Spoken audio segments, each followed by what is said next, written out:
So here we are. I'd worked at WVLD in Valdosta. I was finished with school. It was time to come back to Macon and get a job, which I did at WNEX. Again, my home base, I'm back at the Big X. So my parents and I are talking. They say, now that you're home and you're not going to school, you really need a full-time job. Do they have full-time jobs at the Big X available for you? WRBN was a rarity. It was an FM rock station back then, back in the early 70s. They just weren't in existence a lot, but it sounded great. They had a great staff, a great signal, and so I called my friend Rick Wimberly, and I said, you got any openings? And he said, yeah, happens we just have a midday opening. So I go to WRBN, I meet everybody. It was great. They said, oh, great, you'll start tomorrow. So I go back the next morning, and they said, can we see you in the office for a minute? So I go in the office, I go, what have I done? I haven't even been on the air yet, and I'm already in trouble. So I go, that salary we told you about?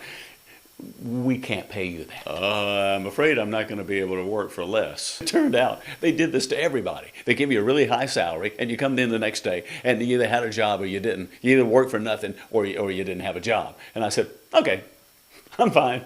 I'll go back home. See ya. Bye. My parents are really understanding about it. In fact, they even thought, maybe this kid made a savvy move here, because they knew it was going to cost me a lot of money traveling back and forth, like 30 miles a day that I'd be traveling and paying for that and expenses and et cetera. So I went back to work at NEX part-time. Not long after that, I got a call from a guy named Ken Crook, who was working at WBML. He was program director, and he had an afternoon shift that was open. So I applied and got the job, and Ken Crook would have a major effect on my career. He did the best air check sessions of anybody. I've mentioned this before. You go in and you sit down, and you made a lot of progress listening to him. I personally really benefited from his wisdom. And here's one of the things that he said that changed my career forever. He asked me, it was kind of like Charlie Rose, what can you do?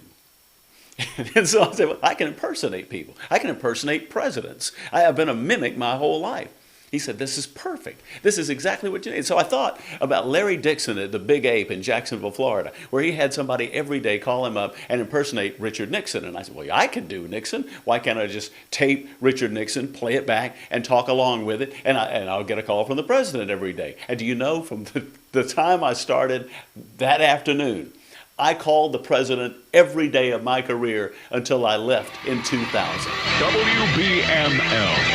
Without us, there would be no summer. WBML. I really owe Ken Crook a lot, because through his air checks and through his allowing me to experiment and to just kind of be who I was, he encouraged all of us to be better than we were capable of being. And I can't thank him enough for the impact that he had on me as a person and as a program director.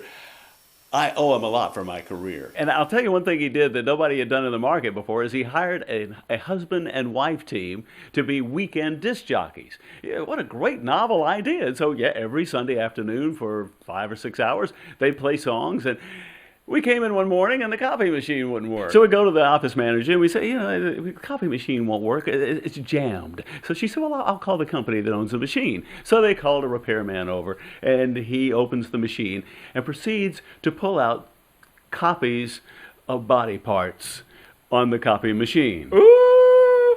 No. Really? Yes.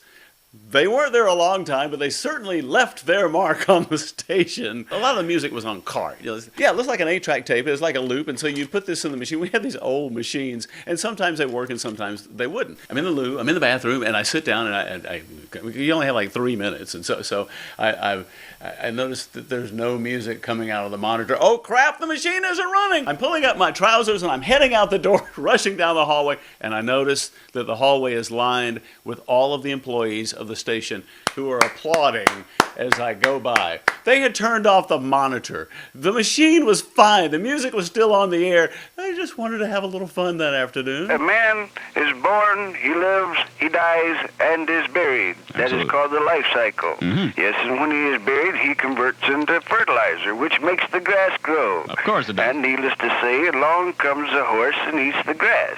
And then the grass is converted into a byproduct. Yes. And the moral of this little story is So Yes. be careful of what you step in. It may be a relative. Ken Crook eventually got hired away, and he went to Saginaw, Michigan. He actually called me and asked me if I wanted to do Saginaw, and I said, there's no heat in Saginaw, Michigan, so I'll stay here, thank you very much. But I became the program director. Now, I really wasn't up to the job. I was young, I was the youngest on staff, I had never been a PD before, and really people didn't have a whole lot of respect for me.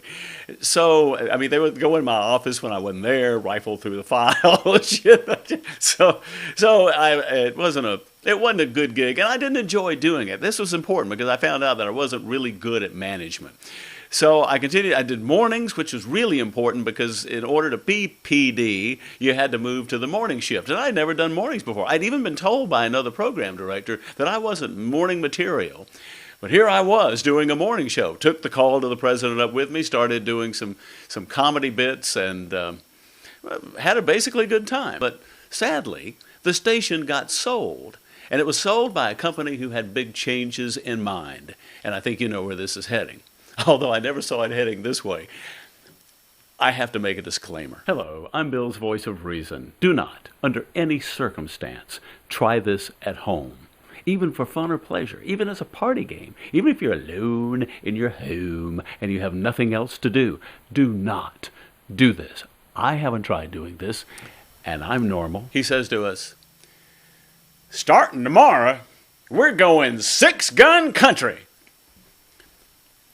And David, the guy that I had hired to do afternoon drive, leans back in his chair, takes out a lighter, and lights a fart about this long. Tomorrow, we're going 6-gun country. Whoosh! And the place erupted in panic. People were laughing so hard. It was like high-fiving, and it was like Animal House unleashed in the lobby of the station. And we were all fired instantly. Member FDIC. On our next visit, we're back at the Big X, but this time for longer than usual.